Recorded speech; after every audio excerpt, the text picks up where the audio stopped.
Louie, bumili kami ng butter and bread today. First time niyang kakain ng butter and bread. Tingnan natin kung masasarapan siya. Kasi ako, how many times ko na siyang natikman. Ito yung bread na to. And then, ito, first time kong matikman. Titikman ko din siya. And then, ito, titikman niya kung masarap.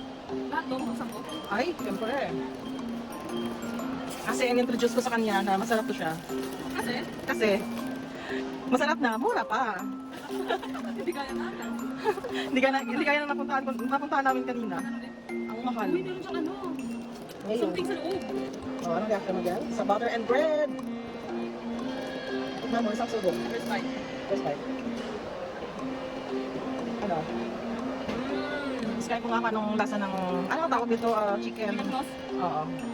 Na tag 12 dirham. Oo. Sarap. Sarap.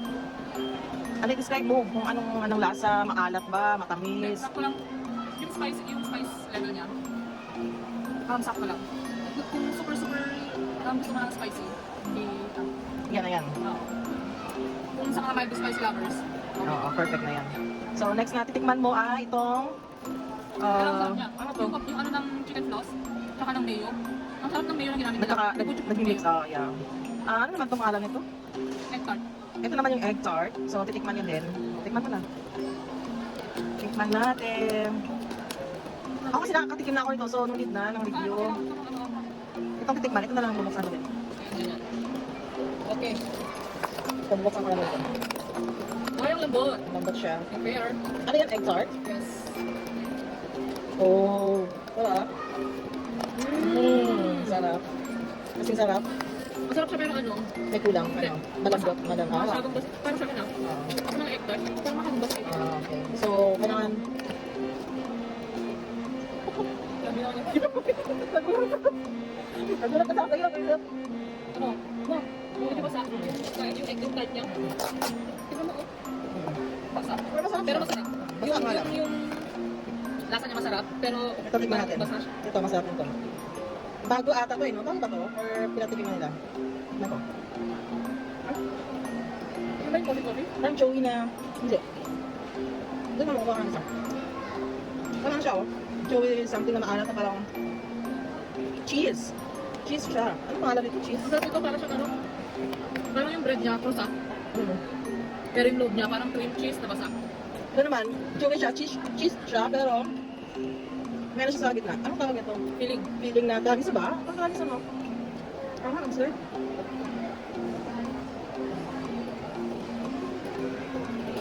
Buhay ito, mabas ka na naman yan. Ito na, pero Hindi. hindi mo na siguro bet. Masarap yung feeling niya. Oo. Pero itong bread niya parang pudding.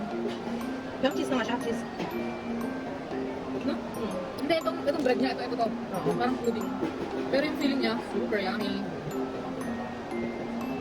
Sarap. Fairness. Chewy. Chewy siya, chewy. Chewy. Natabog ko sa kakamalmal. At saka matusa kayo. Ano? Ito na. Wait. Tsaka bumili din kami sa bubble. Ayan, yan ang gusto ko. After na matamis. Ayan. Diba nung bago ka pa lang dito na mga like, ilang days, itong kinain natin. So bumalik kami dito guys. So meron kaming potato express. Ayan, may fries kami. Meron kaming mga bread na galing sa butter and bread. Ayan. And meron kaming ano to? Milk tea. For me, it's a taro. Sa'yo, ano? Matcha. Favorite yung matcha. So, kain na tayo. Hindi masarap to. Try natin ito. Wala sa tingin. Easy yun. Oh. Try natin ito. Kuha ka sa birthday. Ano? Let's try. Ano naman yan? Ito ano? Wow. Grabe. Ano? From Fuji Bar. Sarap ito. Ay, ano yan? Very soft ng sponge cake niya. Pero hindi ko gusto yung feeling niya. Kasi, pang icing lang. Hindi nga eh. Parang cheese na paano kasi? Bakit? Ano yun? Dahil sa nuts o what? Hindi lang kami ito. Baka mag-judge. Baka naman dahil sa panglasa mo lang, depende kasi yan. No bosh, panglasa man yan. Yung bilang ko kasi pang night market lang.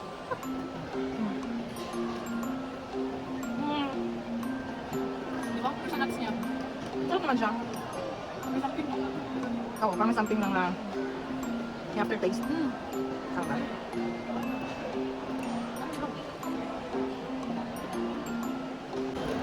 Umay lang siya. Oo. Ito maganda. Masarap. Tsaka ito.